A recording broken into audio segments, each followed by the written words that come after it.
A game that I've been covering on this channel for quite a long time now is Projekt Z. It's a free-to-play first-person shooter set in a World War II zombie scenario on a secret German island. You get to choose your character and play through this co-op environment where you have a central hub with NPCs that you need to feed, bring, food, water, gas, and other resources that you can scavenge throughout the island to help build up your hideout. There's other NPCs that you can rescue throughout this island that you can bring back and utilize to build your central hub. And I think it's a pretty cool gameplay loop. It's nothing revolutionary, but from the gameplay that we've seen so far, I think it actually looks really, really cool. I've been covering it since day one, and right now, these guys are on Kickstarter, and I'll be honest with you guys, it's not looking too good. These guys have put a lot of work forward. The game looks solid as fuck, but I don't think a lot of people are talking about it because a Kickstarter for a video game in 2022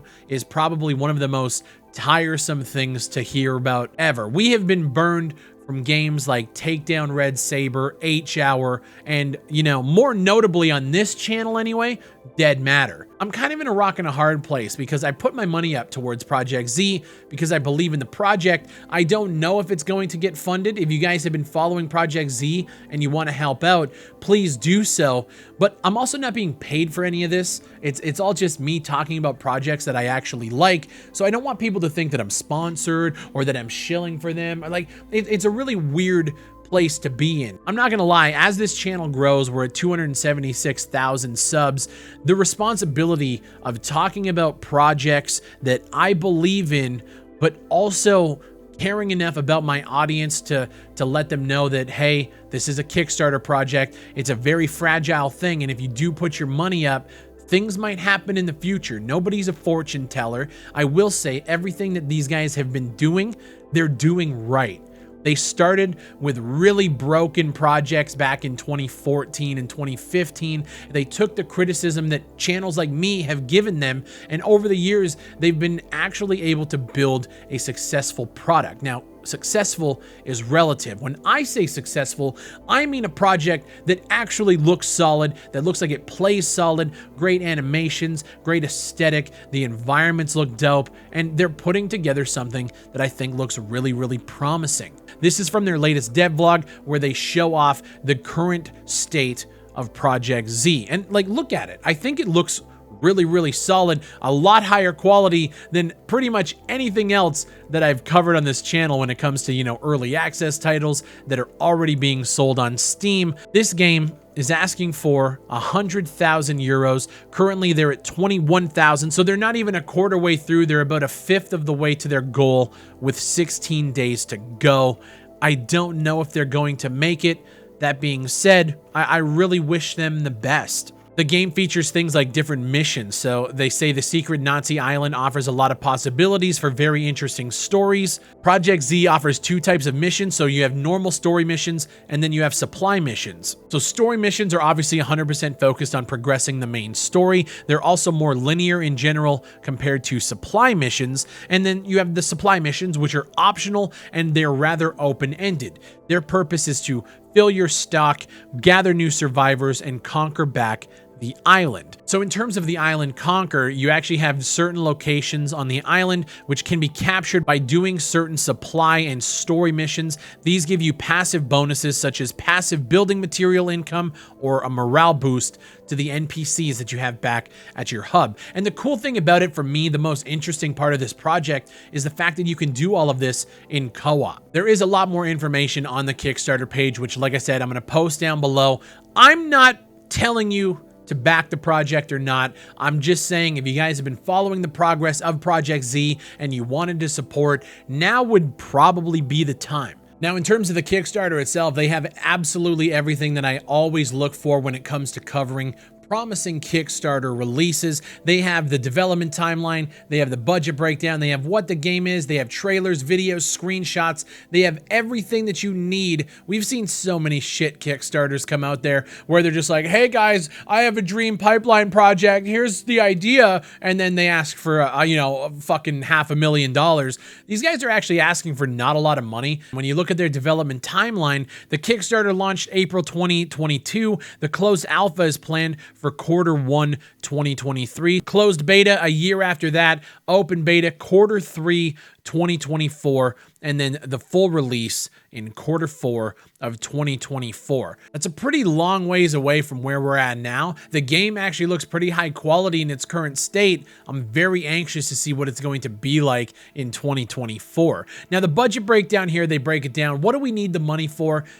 Every Kickstarter needs to have this. Just take notes. Projekt Z is a story-focused game, and as such, we will need a lot of voice actors to voice all of the stories that we have planned. Makes sense. The gore system, as described earlier, will also be expensive to create, as it involves a lot of custom modeling and sculpting work from the artist. Furthermore, the money will be used to buy new equipment to develop the game, and at last, the money will also be used to pay all the other development costs, such as services, living expenses, and team members. The budget breakdown here, so 63% is going to core development costs. You have your taxes, new hardware for development, and then obviously Kickstarter takes their 8% in platform fees. I think that's a little bit ridiculous, but I digress. Monetization is very similar to modern day AAA, with the difference that the base game is completely free. So that's one thing that we haven't even talked about.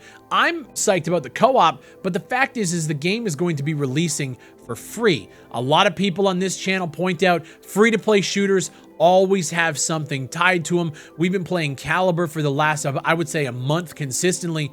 There's so much monetization tied to Caliber. It's fucking ridiculous. New characters will come as both paid DLC style releases with the option to buy all characters of a season at a discount, as well as free new characters. Each character comes with a unique weapon variant that is specific to their backstory, skins, and a whole new mission. The same applies to new stories to tell. Both paid and free mission packs, whole self-contained stories, will release in similar style. Think of it like Far Harbor or Omega from Mass Effect 3. All of the base content of Projekt Z is free, and you can play the entire story for free. This monetization plan is not set in stone. We're currently trying to find a good balance together with our community. Now, I'm just going to say right now, locking content behind a paywall, I get it if it was completely single player, but the fact is, you're promoting this as a free-to-play co-op style game. Personally, for me, I always lean into if it's cosmetic, charge for it. If it's game-changing, whether there's new content or a new weapon, just keep that shit free or put it in the base game or whatever else. Anything that's not game-changing, charge for it. If people are going to support you, they're going to support you. But like they said, the monetization plan is not set in stone. I feel like you guys probably should have set that in stone before you went to Kickstarter, but as long as you're open and transparent moving forward and you find a system that works for everybody involved, great. Here's what I will say though, there are people out there who think that you shouldn't be making a fucking dime off of any of your work. They're going to tell you to keep everything free. Keep the cosmetics free. They're old heads out there who don't understand things like weapon charms and skins and stuff, and they think everything should just be free in the game, especially it's a free-to-play game as a free. Free. Don't fucking get paid for anything. Don't listen to those people. Try to strike a balance between allowing you guys to make enough money to not only support Projekt Z, but support future projects. You got to have a good business mind for things like this. I like the way you guys are approaching it. Might need some tweaks. Like I said, if it's cosmetic, charge for it. If it's not, either put it in like a DLC or keep it free. If you guys want to check out Projekt Z, the link is down below in the description and the top pinned comment. I'm not telling you guys what to do with your money, back it or don't. I would love to see if this project could get funded, where they would take it in the future. At the end of the day, it is what it is. I know a lot of people are just burnt out from Kickstarter projects consistently coming out, promising a lot, and then falling flat on their faces. So I totally get both sides of the equation here. One thing I am going to tell you guys to do is click that like button and subscribe if you haven't done so already. And if you guys want to support the channel at a higher level, become a member. There is an option for 99 cents a month. You get a bunch of emotes for the live streams that we do right here on this channel. I'm live Monday to Friday, barring any sort of scheduling issues. I try to be live as many days as I can. And it also gets you access to a private channel in our Discord for supporters only. And if you guys want to support and get yourself something physical, I have a merch store, ttkapparel.com. You guys can get some t-shirts as well as mouse pads. There's only a few of them left. Play the fucking objective. Time to kill. You guys know what it is. It's what we do over here. My name is BigFry. Thank you guys for watching. I'll see you on the next one.